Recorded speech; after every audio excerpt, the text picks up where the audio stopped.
যারা আল্লাহ তাআলার পথে নিহত হয়েছে তাদের তোমরা কখনো মৃত বলো না, বরং তারাই হচ্ছে আসল জীবিত মানুষ। কিন্তু এই বিষয়টির কিছুই তোমরা জানো না। যারা আল্লাহর পথে জীবন দিয়েছে, আল্লাহ তাআলা তাদের কর্ম কখনো বিনষ্ট হতে দেবেন না। তিনি অবশ্যই তাদের সঠিক পথে পরিচালিত করেন এবং তাদের সার্বিক অবস্থাও তিনি শুধরে দেবেন। এর বিনিময়ে তিনি তাদের জান্নাতে প্রবেশ করিয়ে দেবেন, যার পরিচয় তিনি তাদের কাছে আগেই করে রেখেছেন। আল্লাহর পথে জীবন উৎসর্গকারী শহীদ ও অন্যান্য নিক্কার মানুষ সাথী হিসাবে এরা সত্যি উত্তম। এ হচ্ছে আল্লাহ তাআলার কাছ থেকে অনুগ্রহ। মূলত কোনো কিছু জানার জন্য আল্লাহ তাআলাই যথেষ্ট। যারা আল্লাহর পথে নিহত হয়েছে তাদের তোমরা কোনো অবস্থাতেই মৃত বলো না, তারা তো জীবিত। তাদের মালিকের পক্ষ থেকে জীবিত লোকদের মতোই তাদের রিজিক দেয়া হচ্ছে। আল্লাহ তাআলা নিজ অনুগ্রহ দিয়ে তাদের যা কিছু দান করেছেন তাতেই তারা পরিতৃপ্ত। এবং যারা এখনো তাদের পেছনে রয়ে গেছে, যারা এখনো তাদের সাথে মিলিত হতে পারেনি, তাদের ব্যাপারেও এরা খুশি, কেননা এমন ধরনের লোকদের জন্য এখানে কোনো ভয় নেই এবং তারা সেদিন উৎকণ্ঠিতও হবে না। এ ভাগ্যবান মানুষরা আল্লাহর পক্ষ থেকে অফুরন্ত নিয়ামত ও অনুগ্রহে উৎফুল্ল আনন্দিত হয়, কারণ আল্লাহ তাআলা ঈমানদার বান্দাদের পাওনা কখনো বিনষ্ট করেন না। উহুদের এত বড় আঘাত আসার পরেও যারা আবার আল্লাহ তাআলা ও তার রসুলের ডাকে সাড়া দিয়েছে এবং তাদের মধ্যে আরো যারা নেক কাজ করেছে, সর্বোপরি সর্বদা যারা আল্লাহকে ভয় করে চলেছে, এদের সবার জন্য রয়েছে মহাপুরস্কার।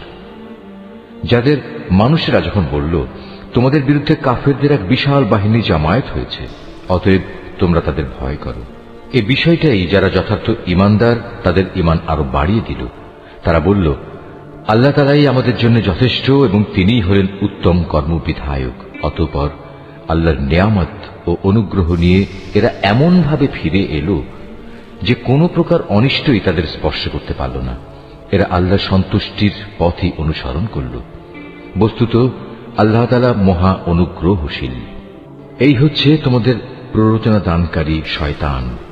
তারা শত্রুপক্ষের অতিরঞ্জিত শক্তির কথা বলে তাদের আপনজনদের ভয় দেখাচ্ছিল। তোমরা কোনো অবস্থায় তাদের এ হুমকিকে ভয় করবে না, বরং আমাকেই ভয় করো যদি তোমরা সত্যিকার অর্থে ঈমানদার হও।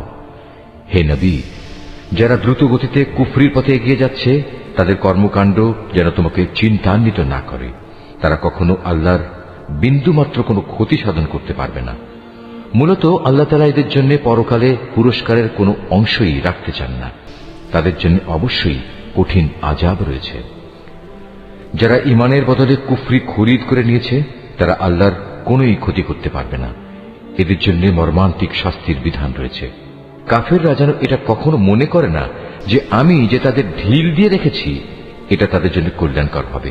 আসলে আমি তো তাদের অবকাশ দিচ্ছি যেন তারা তাদের গুনার বোঝা আরো বাড়িয়ে নিতে পারে। আর তোমাদের মধ্যে তাদের জন্য প্রস্তুত রয়েছে লাঞ্ছনাদায়ক আযাব। আল্লাহ তাআলা কখনো তার ঈমানদার বান্দাদের তোমরা বর্তমানে যে ভালো মন্দে মিশানো অবস্থার উপর আছো এর উপর ছেড়ে দিতে চান না, যতক্ষণ না তিনি সৎ লোকদের অসৎ লোকদের থেকে আলাদা করে দেবেন। একইভাবে এটা আল্লাহ তাআলার কাজ নয় যে তিনি তোমাদের অদৃশ্য জগতের খোঁজ খবরের উপর কিছু অবহিত করবেন।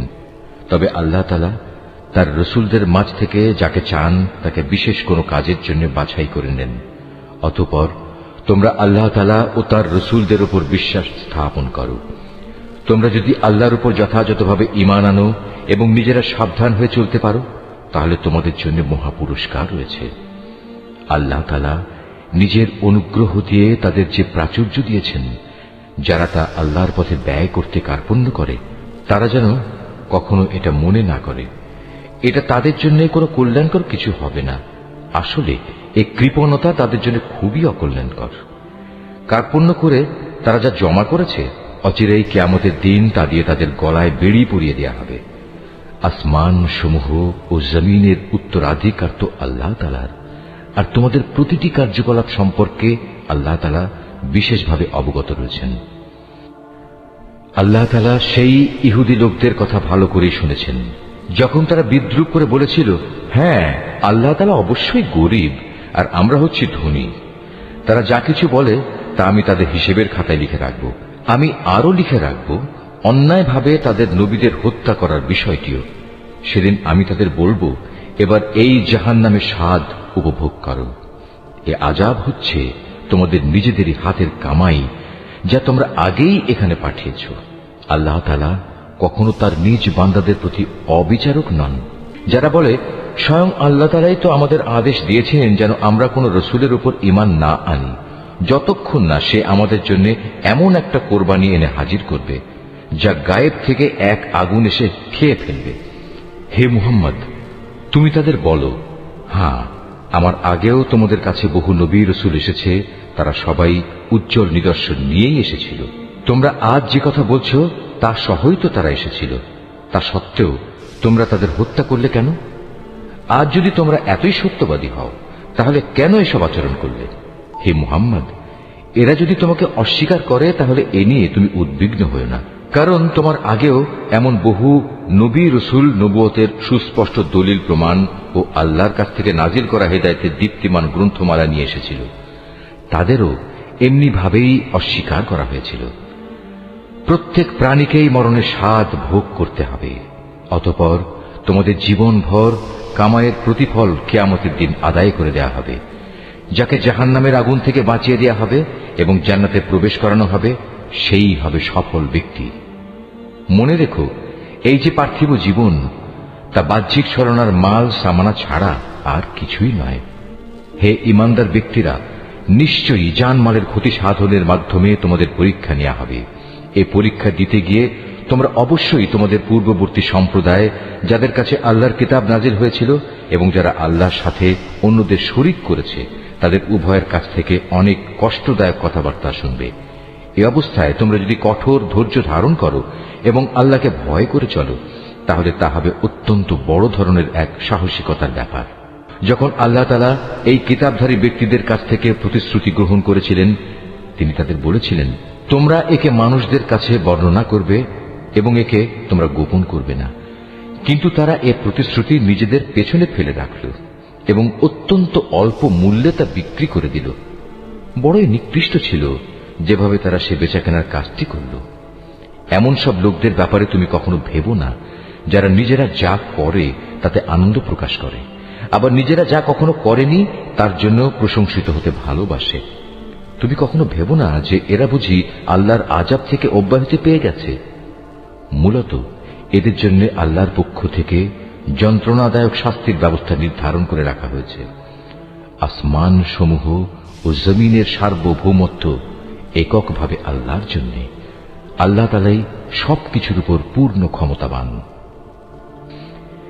নিঃসন্দেহে আসমান সমূহ ও জমিনের নিখুঁত সৃষ্টি এবং দিবারাত্রির আবর্তনের মধ্যে জ্ঞানবান লোকদের জন্য প্রচুর নিদর্শন রয়েছে। এই জ্ঞানবান লোক হচ্ছে তারা, যারা দাঁড়িয়ে, বসে এবং শুয়ে সর্বাবস্থায় আল্লাহ তাআলাকে স্মরণ করে এবং আসমান সমূহ ও জমিনের এই সৃষ্টি নৈপুণ্য সম্পর্কে চিন্তা গবেষণা করে এবং স্বতঃস্ফূর্তভাবে তারা বলে ওঠে, হে আমাদের মালিক, সৃষ্টি জগতের কোনো কিছুই তুমি অযথা বানিয়ে রাখোনি, তোমার সত্তা অনেক পবিত্র। অতএব তুমি আমাদের জাহান্নামের কঠিন আযাব থেকে নিষ্কৃতি দাও। হে আমাদের মালিক, যাকেই তুমি জাহান্নামের আগুনে প্রবেশ করাবে, অবশ্যই তাকে তুমি অপমানিত করবে, আর সেই অপমানের দিনে জালেমদের জন্য কোন রকম সাহায্যকারী থাকবে না। হে আমাদের মালিক, আমরা শুনতে পেয়েছি একজন আহ্বানকারী মানুষদের ঈমানের দিকে ডাকছে। সে বলছিল, হে মানুষেরা, তোমরা তোমাদের মালিক আল্লাহর উপর ঈমান আনো। হে মালিক, সেই আহ্বানকারীর কথায় অতঃপর আমরা ঈমান এনেছি।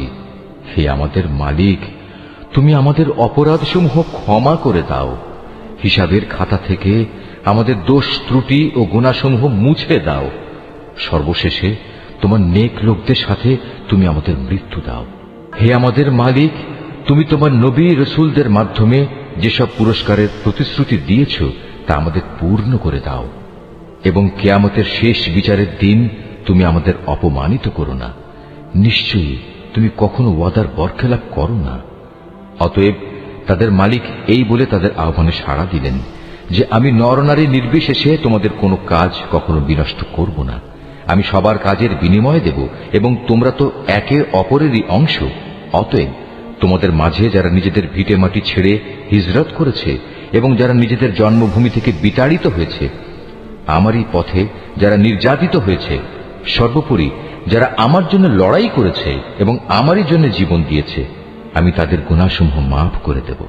অবশ্যই আমি এদের এমন জান্নাতে প্রবেশ করাবো যার তলদেশ দিয়ে ঝর্ণাধারা বইতে থাকবে। এ হচ্ছে তাদের জন্য আল্লাহ তাআলার পক্ষ থেকে পুরস্কার, আর আল্লাহ তাআলার কাছেই তো রয়েছে উত্তম পুরস্কার।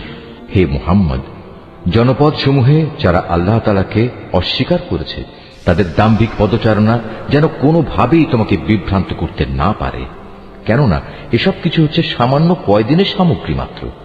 অতঃপর তাদের সবারই অনন্ত নিবাস হবে জাহান্নাম, আর জাহান্নাম হচ্ছে নিকৃষ্টতম আবাসস্থল। তবে যারা নিজেদের মালিককে ভয় করে চলে, তাদের জন্য নির্দিষ্ট হয়ে আছে সুরম্য উদ্যানমালা, যার নিচ দিয়ে প্রবাহিত হবে ঝর্ণাধারা। সেখানে তারা অনাদিকাল থাকবে। এ হবে আল্লাহ তাআলার পক্ষ থেকে তাদের জন্য আতিথেয়তা। আর আল্লাহ তাআলার কাছে যা পুরস্কার সংরক্ষিত আছে তা অবশ্যই নেককার লোকদের জন্য অতি উত্তম জিনিস। ইতিপূর্বে আমি যাদের কাছে কিতাব পাঠিয়েছি, সেসব কিতাবধারী লোকদের মাঝে এমন লোক অবশ্যই আছে যারা আল্লাহকে বিশ্বাস করে। তোমাদের এই কিতাবের উপর তারা যেমনি বিশ্বাস করে, তেমনি তারা বিশ্বাস করে তাদের উপর প্রেরিত কিতাবের উপরও। এরা আল্লাহর জন্য ভীত, সন্ত্রস্ত ও বিনয়ী বান্দা। এরা আল্লাহর আয়াতকে স্বার্থের বিনিময়ে সামান্য মূল্যে বিক্রি করে না। এরাই হচ্ছে সেসব ব্যক্তি যাদের জন্য তাদের মালিকের কাছ থেকে অগাধ পুরস্কার রয়েছে। নিঃসন্দেহে আল্লাহ তাআলা হচ্ছেন দ্রুত হিসাব সম্পন্নকারী। হে মোমেনরা, তোমরা ধৈর্য ধারণ করো, এ কাজে একে অপরের সাথে প্রতিযোগিতা করো, শত্রুর মোকাবেলায় সদা সুদৃঢ় থেকো, একমাত্র আল্লাহকেই ভয় করো। এভাবেই আশা করা যায় তোমরা সফল কাম হতে পারবে।